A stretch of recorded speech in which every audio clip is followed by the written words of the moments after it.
pakikipagkapwa-tao sa lupang Pilipino, ang paglalakbay na nagpabago sa dalagang Danish.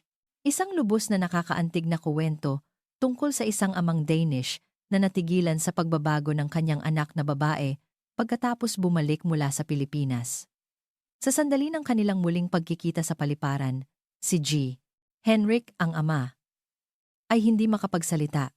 Ang kanyang anak na babae na sumali sa isang student exchange program sa Pilipinas ay pansamantalang umuwi para bumisita.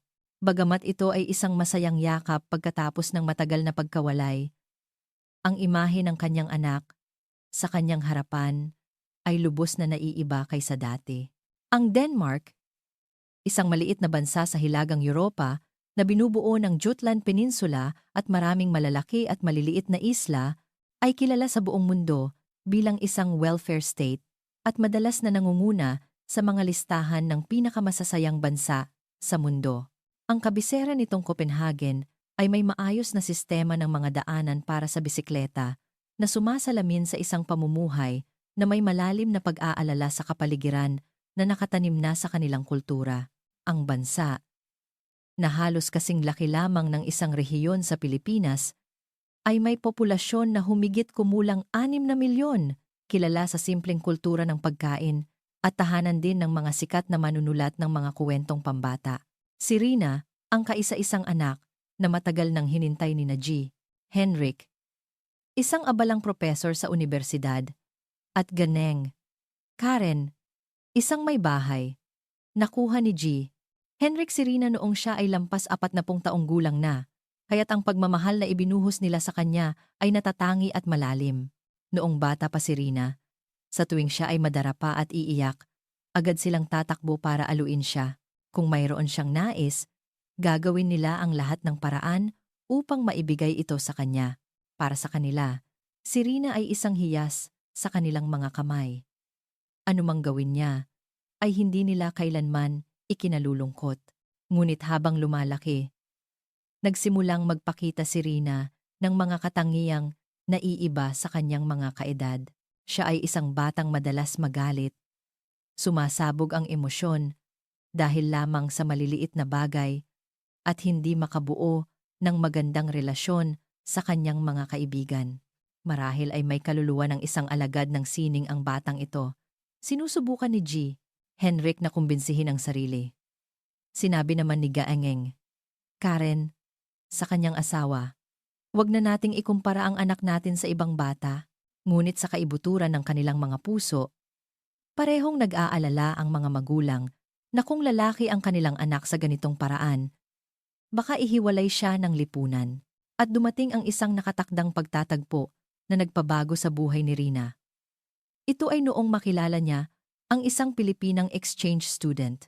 Ang araw na unang nakilala ni Rina si Mayumi ay naging isang mahalagang yugto sa kanyang buhay. Noong panahong iyon, si Rina ay may problema sa kanyang mga kaibigan sa paaralan.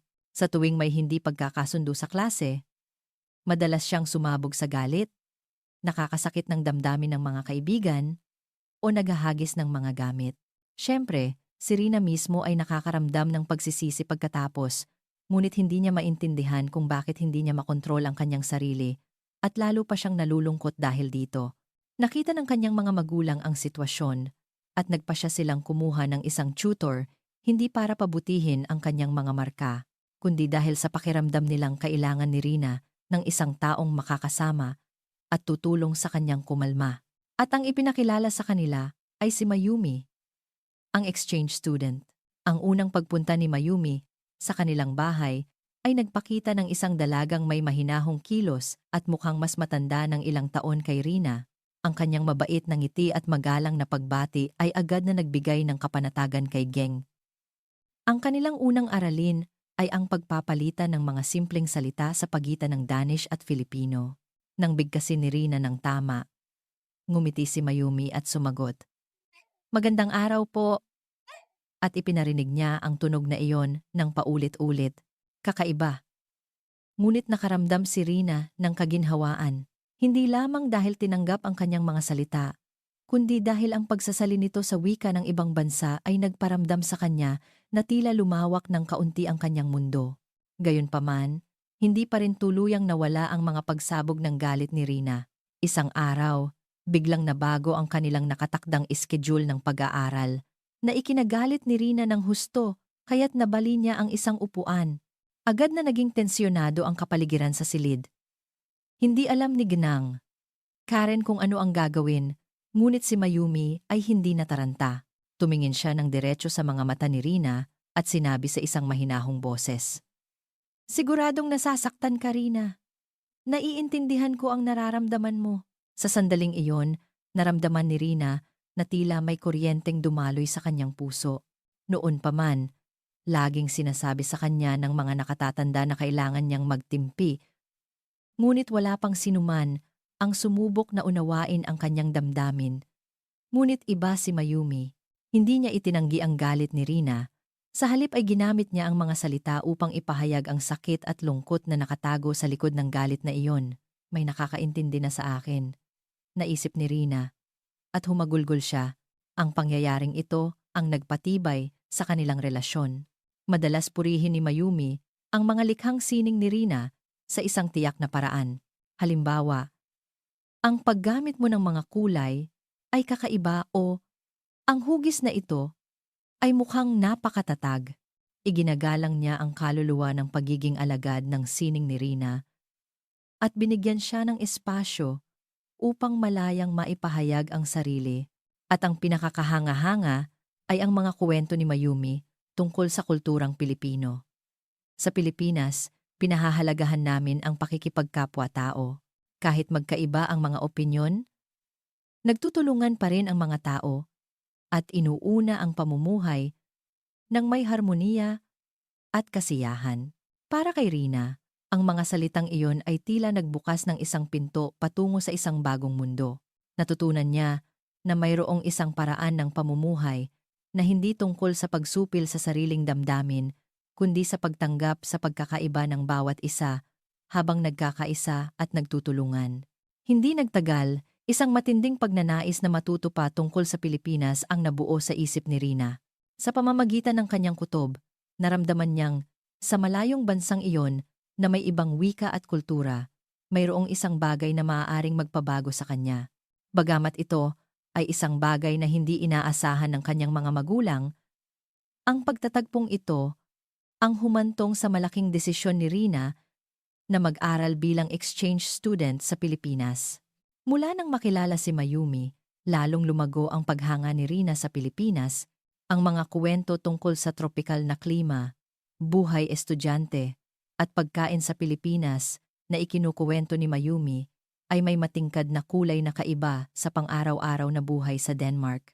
Lalo na ang konsepto ng pakikipagkapwa-tao na nag-iwan ng malalim na impresyon kay Rina.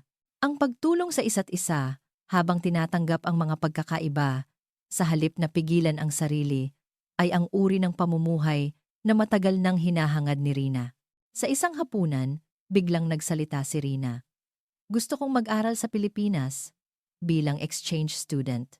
Si G. Henrik, ang kanyang ama, ay nabigla kaya't nahulog ang tinidor na hawak niya. Si Ganeng, Karen, ang kanyang ina, ay natulala rin at hindi makapagsalita. Pagkatapos ng ilang sandali ng katahimikan, nagsalita si G. Henrik. Rina, seryoso ka ba? Tumango si Rina. At sa kanyang mga mata ay may ningning ng matibay na determinasyon, walang bahid ng pag-aalinlangan. Ang imahe ng kanyang anak na dating umiiyak, sumisigaw, at nagre-rebelde ay tila pag-aari na ng ibang tao. Si Geneng, Karen, ay nakaramdam ng paninikip sa kanyang dibdib. Mamumuhay kang mag-isa sa isang malayong bansa? Iba ang wika at kultura. Tanong niya na may nanginginig na boses na puno ng pag-aalala. Ngunit tumingin si Rina ng diretso sa mga mata ng kanyang ina at mahinahong sumagot. Kaya nga po gusto kong subukan. Gusto kong maging matatag at may pakikipagkapwa-tao tulad ng mga Pilipino. Ang mga salitang iyon ay nagpabuntong hininga kay G. Henrik. Bilang isang ama, gusto niyang manatili sa kanyang tabi ang anak. Ngunit kasabay nito, nakaramdam siya ng pagmamalaki dahil si Rina ay nagsisikap buksan ang kanyang sariling landas sa hinaharap. Naiintindihan ko, pero kailangan mong ipangako na kahit gaano kahirap, hindi ka susuko. Kailangan mong magsikap hanggang sa huli. Ang kanyang boses ay may halong higpit at init. Pagkatapos noon, nagsimulang maghanda ang buong pamilya para sa pag-alis ni Rina. Masipag siyang nag-aral ng Filipino araw-araw. Pinupuno ang mga pahina ng kuwaderno ng mga salita at paulit-ulit na nagsasanay ng pakikipag-usap kay Mayumi. Kahit na mahirap bigkasin ang mga tunog at diin, habang unti-unting dumarami ang kanyang mga salitang nagagamit sa pakikipag-usap, nagsimulang sumibol ang kanyang tiwala sa sarili. Minsan, nahuhumaling siyang manood ng mga teleseryeng Pilipino. Sa tuwing ginagawa niya iyon, nararamdaman ni Rina na ang malayong kultura ng Pilipinas ay unti-unting pumapasok sa kanyang pagkatao. At dumating ang araw ng kanyang pag-alis. Nasa paliparan si Rina na may dalang malaking maleta. Ang kanyang mukha ay puno ng pananabik at pag-asa. Hindi napigilan ni Gneng Karen ang kanyang mga luha at niyakap ng mahigpit ang anak. Si G. Henrik naman ay medyo alanganing tinapik ang kanyang likod. Rina, maniwala ka sa iyong sarili. Lagi kaming sumusuporta sa iyo. Ngumiti si Rina at tumango. Opo, wag po kayong mag-alala, Pama. Magiging mas matatag ako sa Pilipinas at babalik. Habang pinagmamasdan ang likod ng kanilang anak na unti-unting nawawala sa likod ng pinto ng eroplano, ang mag-asawa ay taimtim na nagdasal para sa bagong landas na pinili ng kanilang anak. Bagamat puno ng pangamba, ito rin ay pag-asa para sa hinaharap. Nang lumapag ang eroplano sa Ninoy Aquino International Airport, ang puso ni Rina ay kumakabog ng malakas. Ito na ba ang Pilipinas? Ang mga karatula na may kakaibang mga salita, ang dagsaan ng mga tao, ang mainit at masiglang kapaligiran sa loob ng paliparan. Lahat ay bago, ngunit kasabay nito, nagdulot ito sa kanya ng kaba at pananabik. Ngunit sa loob lamang ng ilang unang linggo, natanto niya na ang kanyang pinapangarap na pag-aaral sa Pilipinas ay hindi magiging madali. Sa klase, mabilis magsalita ang guro at halos wala siyang maintindihan. Ang mga salitang Filipino sa pisara, kahit pamilyar ang mga letra, ay isang hamon dahil sa mga marka ng diin. Hindi niya maintindihan ang mga biro na ikinatatawa ng kanyang mga kaklase, kaya't nakaramdam siya ng kalungkutan dahil hindi siya makasali sa usapan. Sa kantina, nahihirapan siyang gumamit ng kutsara at tinidor sa tamang paraan at nag-aalala sa tingin ng mga tao sa paligid kaya't hindi siya makakain ng maayos. Kaya ko ba talaga to? May mga gabi na basang-basa ang kanyang unan sa luha sa kanyang maliit na silid sa dormitoryo. Ang naging sandigan ni Rina ay ang kabaitan ng kanyang mga kaklase. Sa klase ng Filipino, nang matigilan siya dahil hindi niya mabasa ang isang mahirap na salita, isang kaklase sa tabi niya ang tahimik na nag-abot sa kanya ng isang kuwaderno. Ang basa diyan ay pakikipagkapwa-tao. Ang ibig sabihin niyan ay buong tiyagang ipinaliwanag ng kanyang kaklase. Sa sandaling iyon, nakaramdam si Rina ng init sa kanyang puso. Ganoon din ang nangyari sa kanilang pag-eensayo para sa sports fest. Paulit-ulit na nagkakamali si Rina sa kanilang team event. Pinalakas ng kanyang mga kaklase ang kanyang loob. Okay lang yan, Rina. Magsanay tayo ng sabay-sabay. Pagkatapos ng paulit-ulit na pagsasanay pagkatapos ng klase, sa wakas ay nagsimula silang magkasabay-sabay. At sa unang pagkakataon sa kanyang buhay, naramdaman ni Rina ang saya ng pakikipagtulungan sa mga kaibigan. Sa isang high school sa Pilipinas, ang pakikipagkapwa-tao ay laging naroroon. Kapag may nangangailangan ng tulong, natural na tumutulong ang lahat. Kahit magkaiba ang opinyon, iginagalang pa rin nila ang isa't isa. Ang ganitong paraan ng pamumuhay ay tila isang bagong mundo para kay Rina, na lumaking nag-iisa dahil hindi niya makontrol ang kanyang emosyon. Sa araw ng Foundation Day, naatasan si Rina na magbenta sa food stall ng kanilang klase. Noong una, kinakabahan siya kaya't nanginginig ang kanyang boses. Ngunit sa tulong ng kanyang mga kaklase na sabay-sabay na sumisigaw para manghikayat ng mga customer, unti-unti na siyang nakangiti habang tinatanggap ang mga mamimili. Nang may isang customer na nagsabi, "Salamat, te." Nakaramdam si Rina ng sukdulang kagalakan. Kaya ko rin palang gumawa ng isang bagay na kapakipakinabang para sa iba. Nang maisip niya iyon, naramdaman niyang unti-unting nawawala ang kanyang luma at malungkot na pagkatao mula sa Denmark. Siyempre, hindi lahat ay laging madali. Minsan, nahaharap siya sa hadlang sa wika at nadidismaya dahil sa mga hindi pagkakaunawaan. Ngunit sa tuwing nangyayari iyon, laging nasa tabi niya ang kanyang mga kaklase. "Rina, okay lang yan. Dahan-dahan ka lang magsalita." Ang mga salitang iyon ng pagpapalakas ng loob ang nagbigay sa kanya ng lakas upang magpatuloy paunti-unti. At habang nilalampasan niya ang mga hamon sa Pilipinas, isang malinaw na pagbabago ang nagsimulang maganap sa isipan ni Rina. Mula sa isang taong hindi makontrol ang emosyon sa nakaraan, naging isang taong masayang namumuhay kasama ang mga kaibigan sa kasalukuyan. Iyon ang sandali kung kailan nagsimulang mag-ugat ang pakikipagkapwa-tao ng mga Pilipino sa kanyang puso. Nang masanay na si Rina sa buhay sa Pilipinas, nagkaroon siya ng isang di malilimutang karanasan, ang kanyang pagtatagpo sa pagkaing Pilipino.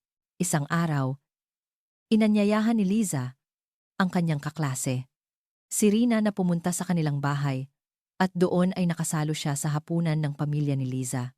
Sa hapagkainan, mayroong adobong manok, sinigang na isda, tortang giniling at maging lumpiang Shanghai. Ang mga pagkaing hindi pa niya nakikita sa Denmark ay nakahain ng kaakit-akit. Ang una niyang tinikman ay ang tortang giniling. Ang alat at malambot na tekstura nito ay nagpadilat sa mga mata ni Rina sa pagkamangha. Ang itlog sa Denmark ay karaniwang sunny side up o nilaga. Ang ganitong bango at linamnam ay isang tunay na pagkabigla para sa kanya. Sumunod ang sinigang na isda. Ang amoy ng iba't ibang halamang gamot ay sumingaw sa kanyang ilong. At nang humigop siya ng isang kutsara, naramdaman niya ang asim at anghang na mayaman, ngunit napakapresko na kumalat sa buong katawan. Namangha si Rina sa lasa nito. Kahit hindi ko pa ito natitikman sa aking bansa, bakit parang ang sarap sa aking panlasa? Ang hapagkainan sa Denmark ay karaniwang nakasentro sa karne at patatas na may kasamang malalapot na sarsa. Siyempre, mahalaga rin kay Rina ang mga lasang iyon, ngunit naramdaman niyang ang pagkaing Pilipino ay nagpapahalaga sa balanse ng asim, anghang, alat, tamis, at pait komplikado, ngunit magkakasundo. Tulad ng maraming kulay na nakatago sa isang pinta. Pagkatapos noon, niyaya ni Liza si Rina na sumali sa kanilang Home Economics Club. Doon, natutunan niya ang mga pangunahing kaalaman sa paglulutong Pilipino. Paggisa, pagpapakulo, pag-iihaw, at iba pa. Sa unang pagkakataon na humawak siya ng almires at sinubukang magdikdik ng bawang at sili, muntik nang tumalsik sa kanyang mata ang sili at pinagpawisan siya ng husto. Ngunit sa paulit-ulit na pagsasanay, naging sanay na siya sa paggamit nito. At sa huli ay nasiyahan sa proseso ng paghahanda ng mga pampalasa. Bukod pa rito, nang matutunan niya ang sining ng pag-ukit ng gulay at prutas, isang mahalagang bahagi ng pagkaing pang-fiesta tulad ng paggawa ng bulaklak mula sa pakwan o paru-paro mula sa karot, ang kaluluwa ng pagiging alagad ng sining ni Rina ay lubos na napukaw. Nahumaling siya sa ideya na ang mga gulay ay hindi lamang sangkap kundi isang obra maestra. Ang pagluluto ay parang pagpipinta rin. Masigasig na inukit ni Rina ang mga karot at kalabasa sa magagandang hugis. Sa panahon ng Pasko, sinubukan ng club na gumawa ng iba't ibang kakanin at tradisyonal na panghimagas. Ang paghuhulma ng pastillas de leche sa hugis ng iba't ibang prutas ay parang pagkulay sa isang canvas. Ang matingkad na kulay ng mga ito, kapag magkakatabi, ay lumikha ng isang kumpletong larawan ng kaligayahan. Nang sabihin ng guro na namamahala sa club, ang pagluluto ay paglalagay ng buong puso mo rito. Anak, ang mga salitang iyon ay tumatak sa isipan ni Rina. Natuklasan niya na maaari niyang isalin ang kanyang matitinding emosyon sa mga konkretong anyo sa pamamagitan ng pagluluto. Ang kanyang pagtatagpo sa pagkaing Pilipino ay nagturo kay Rina ng isang bagong landas. Gusto kong mapasaya ang mga tao sa pamamagitan ng aking mga pagkain. Ang maliit na hangaring iyon ay naging isang mahalagang puwersa na nagtulak sa kanyang buhay kalaunan. Pagkatapos ng higit sa kalahating taon bilang isang exchange student sa Pilipinas, pansamantalang umuwi si Rina. Sa sandaling makita ni na G. Henrik at G. Engning, Karen ang kanyang paglabas sa paliparan. Hindi sila makapagsalita. Ang babaeng nakatayo roon ay hindi na ang rebelding dalagita na nananakit ng mga kaibigan. Ang kanyang tindig ay mukhang magaan. Ang kanyang mukha ay nagpapakita ng tiwala at kahinahunan at maging ang paraan ng paghila niya sa kanyang maleta ay iba. Anong ginawa nila sa mahal kong anak? Bulong ni G. Henrik sa sarili na parang gustong sumigaw. Isang halo ng saya, pagkamangha, at kaunting panghihinayang. Signang, Karen, ang ina, ay hinawakan ang kamay ng kanyang anak. Ang init at lambot nito ay nagpatunay na ito nga ang kanilang anak. Ngunit ang mahinahon at matatag na kilos nito ay isang napakalaking pagbabago na para bang ibang tao ang nasa katawan ng kanyang anak. Rina, nagbago ka ng husto na halos hindi na kita makilala. Ang pagkamangha ng dalawa ay unti-unting naging isang komplikadong damdamin. Bakit noong kasama ka namin? Hindi ka ganito? Ang tanong na iyon ay paulit-ulit sa kanilang isipan. Nahihiyang ngumiti si Rina at sumagot. Sa Pilipinas po, napakabait ng mga tao sa akin. Sila po ay may pakikipagkapwa-tao. Hindi na po ako nag-iisa. Nagkatinginan ang mag-asawa. Hindi nila kailanman naisip na ang buhay sa Pilipinas ay magpapabago ng ganito kalaki sa kanilang anak. Habang nakikinig sa mga kwento ni Rina, napansin ni G. Henrik ang lakas sa kanyang mga mata. Ang kanyang anak na dating sumasabog sa emosyon dahil hindi niya makontrol ang sarili, ngayon ay kalmadong nakakapagkuwento tungkol sa kanyang nararamdaman. Ang pagbabagong iyon ang pinakakahanga-hanga para sa kanya. Ikinuwento ni Rina ang kanyang buhay sa Pilipinas, ang mga hirap sa pag-aaral, ang relasyon sa mga kaklase, ang saya na nakuha mula sa Sports Fest at Foundation Day, at ang pagtatagpo sa pagkaing Pilipino. Bawat kuwento ay sumasalamin sa kanyang paglago. Sa Pilipinas po, hindi kailangang maging magkakapareho. Kahit may pagkakaiba sa opinyon, mahalaga ang pagtutulungan. Itinuro po sa akin ni Ate Mayumi na buhay pa rin doon ang pakikipagkapwa-tao. At totoo po iyon. Nang marinig ang mga salitang iyon, naramdaman ni G. Henrik na namumuo ang luha sa kanyang mga mata. Ang pakikipagkapwa-tao ay ibang-iba sa Denmark. Ngunit natanto niya na iyon ang nagligtas at nagpatatag sa kanyang anak. Nagpunta si Gnang, Karen sa kusina at nagluto ng frikadeller, isang pagkaing Danish na matagal nang hindi niya inihahanda para kay Rina. Habang inihahain ang malutong na meatball kasama ang matamis at maasim na nilagang pulang repolyo, tinanong niya si Rina, "Kumusta ang pagkaing Danish matapos ang matagal na panahon? Mas gusto mo na ba ang pagkaing Pilipino?" Ngumiti si Rina at umiling. "Gusto ko po pareho.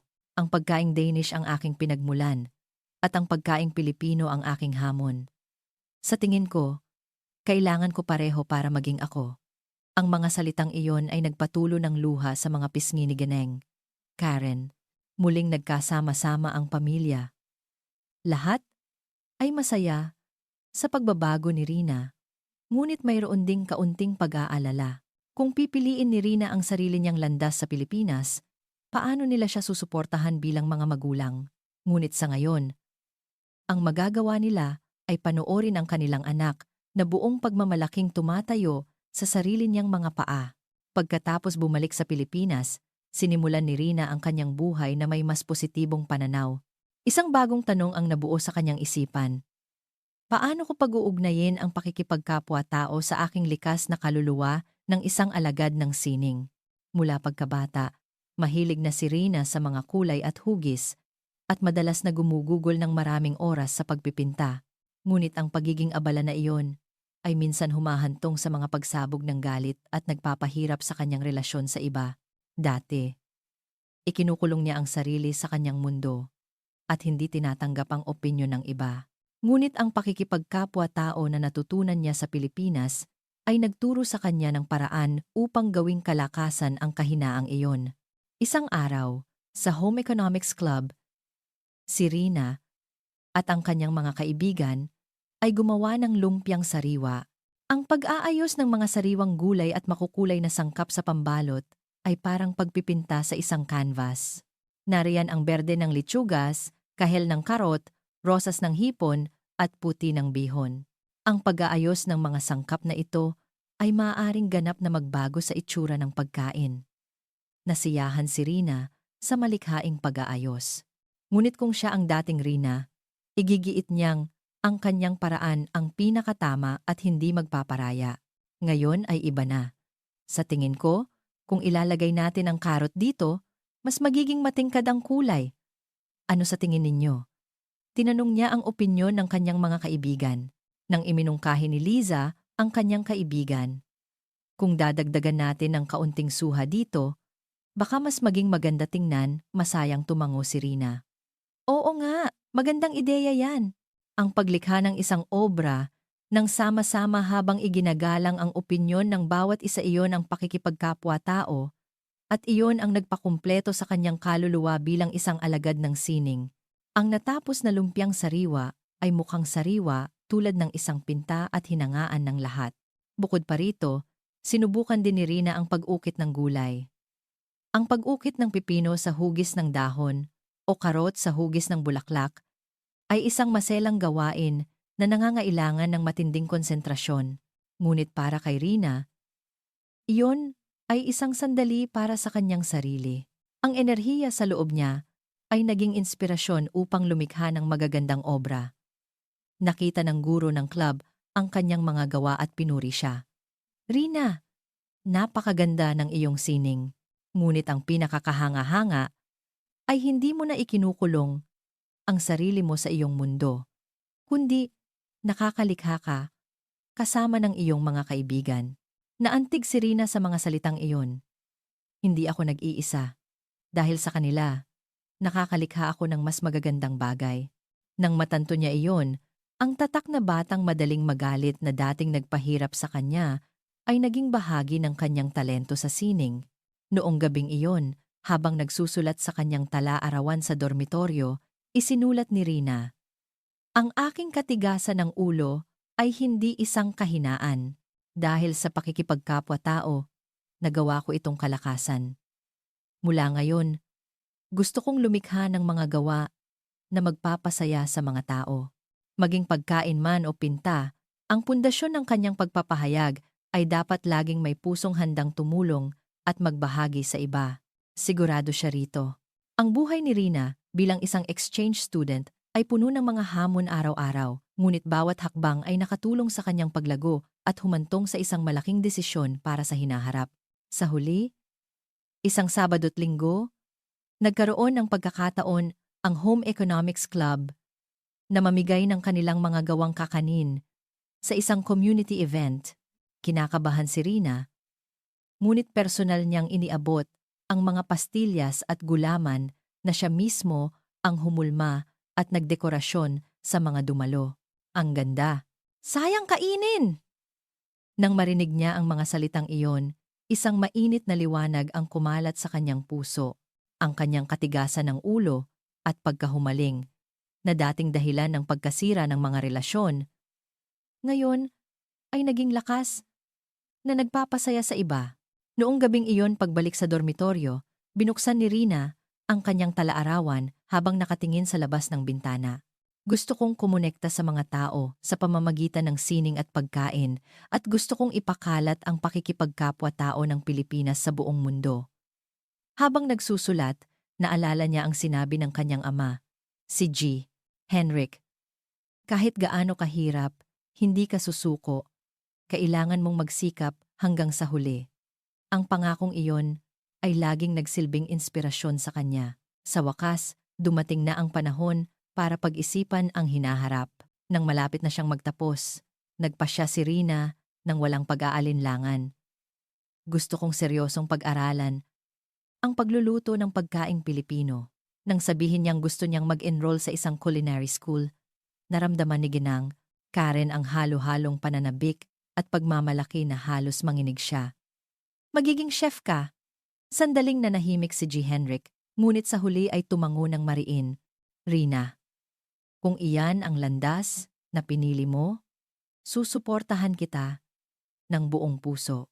Iyon ang desisyon ng isang ama na nagtitiwala at handang hayaan ang kanyang anak na humakbang sa mundo bilang isang ganap na tao. Sa araw ng kanyang pagtatapos, nagbigay si Rina ng talumpati ng pasasalamat sa kanyang mga kaibigan sa matatas na Filipino sa entablado. Taos-puso niyang ibinahagi na, kung hindi dahil kay Mayumi, hindi siya makakarating sa araw na iyon. At dahil sa suporta ng kanyang mga kaklase, natutunan niya kung ano talaga ang pakikipagkapwa-tao. Pagkatapos ng seremonya, tumakbo si Liza palapit sa kanya at sinabi, "Rina, magkaibigan tayo magpakailanman." Mariing tumango si Rina habang lumuluha. Sa araw ng kanyang muling pagbabalik sa Denmark, habang pinagmamasdan ang tanawin ng Pilipinas na unti-unting lumalayo mula sa bintana ng eroplano, ipinangako ni Rina sa sarili na pag-uugnayin niya ang mundo sa pamamagitan ng sining at pagkain na may pakikipagkapwa-tao sa kanyang puso. Ang kanyang pangarap ay maging tulay sa pagitan ng Denmark at Pilipinas. Gusto niyang pagsamahin ang mga teknik sa paglulutong Pilipino sa kanyang artistikong talento at, sa huli, ang determinasyong iyon ay hindi kailanman nanghina. Ang kanyang ama at ina na naghihintay sa paliparan ay parehong lumuha nang makita ang pagbabalik ng kanilang anak. "Welcome home, Rina." Nang marinig ang pagbating iyon, bumulong siya mula sa kaibuturan ng kanyang puso. Ang batang babae na dating umiiyak at nagre-rebelde ay natagpuan ang pakikipagkapwa-tao at ginawang lakas ang kanyang artistikong kaluluwa. Ang kanyang landas ng paglago ay handa nang umabot sa malawak na mundo, pagtanggap sa pagkakaiba, pagtulong sa isa't isa, at sabay-sabay na paghakbang. Marahil iyon ang lakas ng kulturang Pilipino at isang mahalagang halaga na kailangan ng mundo. Ang pagbabalik na ito sa Denmark ay ibang-iba sa nauna. Si Rina ay hindi bumalik bilang isang naliligaw na dalagita, kundi bilang isang dalagang natagpuan ang sariling landas. Ang kanyang silid-tulugan na dati iisang pribadong mundo kung saan siya nagtatago, ngayon ay naging isang malikhaing laboratorio. Ang mga blangkong pader noon ay napuno ng mga sketch ng mga pagkaing pinagsasama ang Pilipinas at Denmark. Pinanood ni na G. Henrik at ng Karen ang pagbabago ng kanilang anak na may pagkamangha at kagalakan. Linggo-linggo, pumapasok si Rina sa kusina at lumilikha ng mga bagong menu para matikman nila. Gumawa siya ng Smørrebrød open-faced sandwich, ngunit ginamit na palaman ang ginisa at maanghang na giniling na may tanglad o frikadeler na pinalamanan ng mga halamang gamot mula sa Pilipinas at sinamahan ng sarsang sampalok sa halip na tradisyonal na cream sauce. Hindi ka panipaniwala, bulalas ni G. Henrik matapos matikman sa unang pagkakataon ang Smørrebrød na may giniling. Pamilyar ang lasa pero bago. Ngumiti si Rina ng malapad. "Gusto ko lang pong subukang pag-ugnayin ang dalawang bagay na mahal ko." Ang pakikipagkapwa-tao na natutunan niya sa Pilipinas ay hindi nawala. Ito ay tumagos ng malalim sa bawat bahagi ng kanyang buhay. Nagsimula siyang magboluntaryo sa isang sentro para sa mga refugee sa Copenhagen. Doon, nakilala niya ang mga tao mula sa iba't ibang kultura at madalas na nagluluto ng mga pagkaing Pilipino para ibahagi sa lahat. Hindi niya ito ginagawa para ipagmalaki ang kanyang galing, kundi para makita ang mga ngiti at maghatid ng kasiyahan sa iba, tulad ng ginawa ng pamilya ni Liza para sa kanya. Ngunit ang daan patungo sa pangarap ay hindi laging madali. Nang magpasya si Rina na mag-apply sa isang prestihiyosong culinary academy sa Copenhagen, ipinresinta niya ang kanyang ideya ng pagkaing fusion ng Filipino-Danish sa panayam, ngunit tiningnan siya ng ilang miyembro ng panel nang may pag-aalinlangan.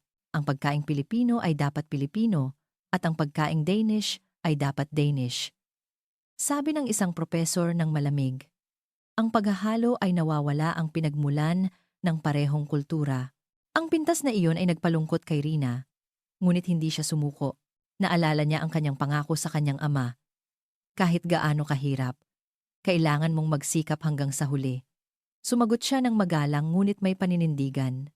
Para sa akin, ang pagluluto ay hindi lang pagsunod sa resipe, kundi pagkukuwento. At ito ang aking kuwento. Ang kuwento ng isang dalagang Danish na natagpuan ang init at pakikipagkapwa-tao sa Pilipinas. Hindi ko nais burahin ang pinagmulan, kundi magtayo ng tulay sa pagitan ng dalawang kulturang mahal ko. Ang determinasyon sa kanyang mga mata ay nag-iwan ng impresyon sa presidente ng akademya, na tahimik na nakikinig. Sa huli, natanggap siya, ang buhay sa culinary school ay mahirap at puno ng kompetisyon. Kinailangan ni Rina na pag-aralan ang mga advanced na teknik sa pagluluto ng French, kasabay ng paghasa sa mga pangunahing kaalaman sa lutuing Scandinavian. Habang maraming kaklase niya ang determinadong maging chef sa mga restaurant na may Michelin star, nanatiling tapat si Rina sa kanyang landas. Ginamit niya ang kanyang libreng oras sa pag-aaral ng kasaysayan ng pagkain ng parehong bansa, naghahanap ng mga pagkakatulad at pagkakaiba upang lumikha ng mga tunay na natatanging obra. Isang araw, nag-organisa ang akademya ng isang panloob na kompetisyon sa pagluluto na may temang pamana ng kultura sa isang plato. Karamihan sa mga estudyante ay piniling gumawa ng mga tradisyonal na pagkaing Danish, ngunit nagpasya si Rina na sumugal. Lumikha siya ng isang menu na pinangalanang Dalawang Dalampasigan.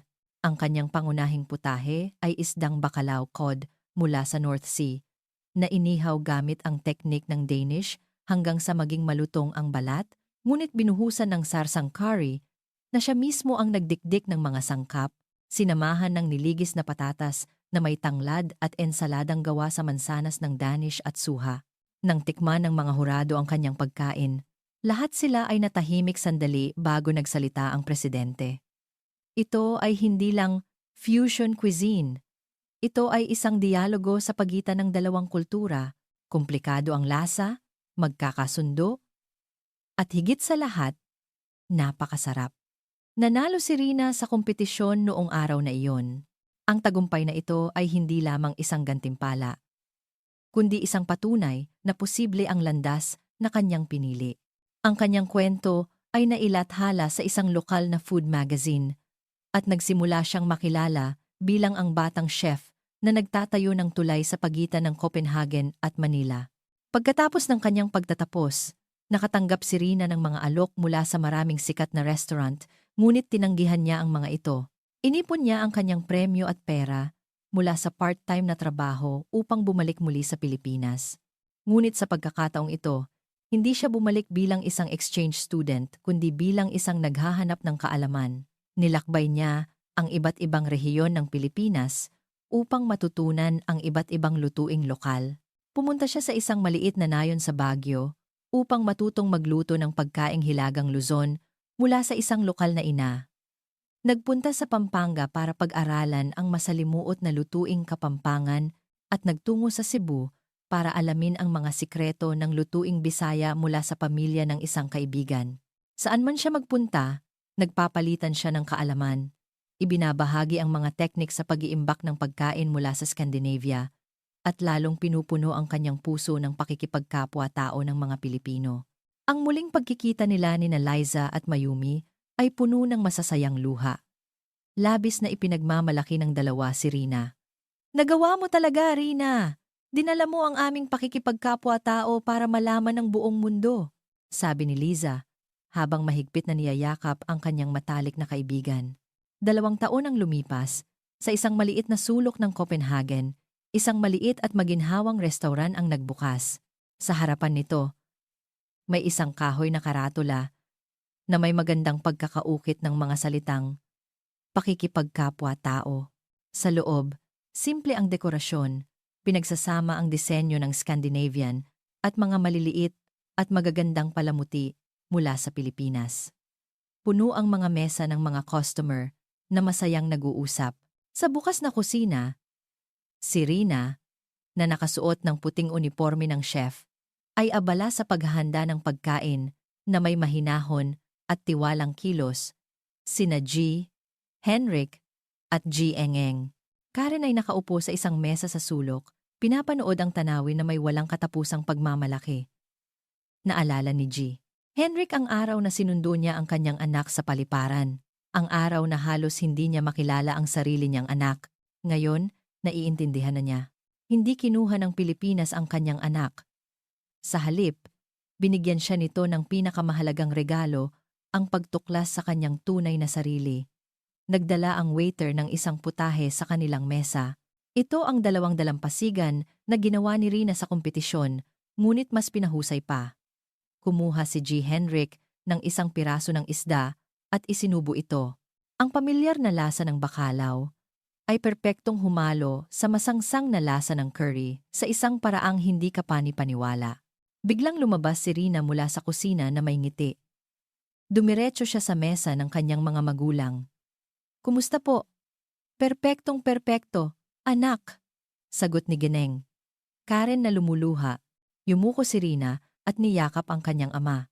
"Salamat po pa. Sa laging pagtitiwala sa akin." Tinapik ni G. Henrik ang likod ng kanyang anak. "Ako ang dapat magpasalamat sa iyo, anak. Dahil tinuruan mo ako na mas malawak at mas maganda ang mundong ito kaysa sa inaakala ko." Ang batang babae na madaling magalit noon ay naging isang chef na nag-uugnay sa puso ng mga tao sa pamamagitan ng pagkain at pakikipagkapwa-tao. Ang pangarap ni Rina ay hindi nagtatapos sa restaurant na ito. Ito ang simula ng isang bagong paglalakbay upang patuloy na ipakalat ang pagmamahal, pag-unawa at pagkakaisa sa pamamagitan ng mga plato mula sa Denmark patungong Pilipinas at mula sa Pilipinas patungo sa malawak na mundo. Walang katapusan.